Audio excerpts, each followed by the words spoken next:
Welcome back to OneStopTutorials.com. Alibaba back again. How you doing, everyone? Great to be here. In this tutorial, we're going to be improving the eyes by using a curves technique. Okay. Now I have opened the Christine.jpg image. Simply go to my website, download that folder, and you can follow along with us. Okay. So let's get straight into this. The first thing I want to do is I want to select the layer. I want to drag it, left click, drag it down to the new layer icon. And I want to duplicate it. I want to duplicate it just in case I go a bit wild. We've got a spare one sitting there. So what are we going to do? Well, in this technique, what we're going to do is we're going to choose ourselves a curves, okay? And the way I'm going to do this is I'm going to come down to this little icon here, this adjustment fill. It's a little circle with a line through, an arrow pointing down. Left click on that, and we're going to choose curves, okay? Now in Photoshop CS4, you'll notice that it'll apply a layer here as it does in CS3 and CS2. But the difference is in CS4, you'll actually have your curves palette above. If you can't see your curves palette because you're using CS3, CS2 or another version, simply double left click on this icon and that will bring up your curves palette. So what do we want to do here? Well, what we want to do is lighten up the actual whole image, okay? So what I'm going to do is inside of my curves adjustment, I'm going to left click in the middle of this line and I'm just going to left click, drag it up a bit. I just want to make it a bit brighter, okay? I'm not concerned if I go too wild here because like we always do, we can come back later on with the opacity and change it. So that's looking good. Everything's light. So as you know by now, what we need to do is we need to invert this mask, meaning that we bring the original picture back and this whole white curved picture will be behind the actual original picture, and then we can just call through some of the eyes. Okay, so now the way to make a invert mask is all you quite simply do is hold down Control and hit I on your keyboard. That's Command I on a Mac, and make sure you have the actual mask selected.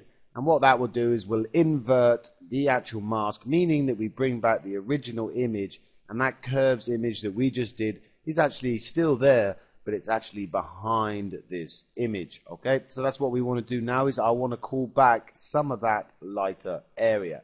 So I'm going to grab myself my brush tool. Okay, I'm going to lower my brush size down by using my bracket keys on my keyboard. Okay, what I want here is I want a soft edge brush, so I'm going to bring this all the way down to the end.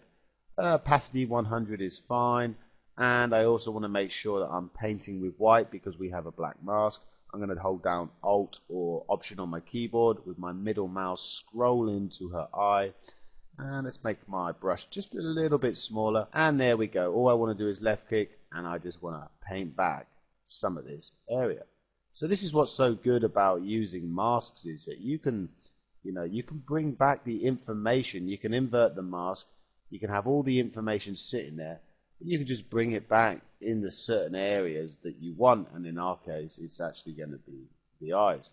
So I'm actually just flicking through my bracket keys here, making my brush size bigger and smaller, okay, and I'm just going to come around here roughly and brighten up these eyes. Now if you find that you make a mistake and you come, whoa, I've come way too much out, all you need to do is press X on your keyboard. That will flip your foreground color to a black, and then all you do is just paint away the actual mistakes that you've made. Okay, so that's great. Again, we're using the mask, so we're flipping between black and white as our foreground and background color, and that will allow us to change and edit stuff that we mistake. So there we go. You're getting, let me just quickly show you the before and after by holding down Alt or Option on my keyboard and left clicking on the bottom eye.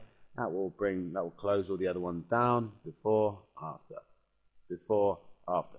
Now the great thing about this is now you've actually made a curves adjustment layer. What this means is you can come in at any point now into the curves, and again if you're using Photoshop CS3, CS2, just double click on this icon, it will bring your curves up. CS4, all we have to do is come up the top here, and what you can do is you can add more brightness, darkness, you can do anything. You've got complete control over the brightness of these eyes now.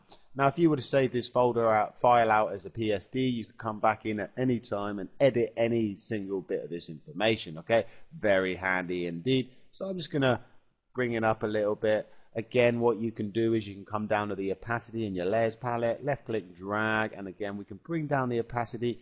we're not going for those bright white eyes. They look fake. I'm going to do you a before and after, just a slight touch, just a slight bit of difference, just to give it that hint. If you wanted to, you could come in here and you could actually come to the blend modes and play around with a few blend modes to see how it looks. You know, you can get different looks with it. You can, again, like some other techniques, you could hold down that layer, left click, drag it down to a new layer, and then you can play, you can duplicate it and play with different techniques on different modes. Okay, so just giving you a rough overview. I'm just giving you a rough overview of how to use this tool, but very simply, you're making your curves, you're inverting your mask, so you're hiding everything, and then you're just calling upon it by using your brush tool, and white is your foreground color, will bring back the information behind it.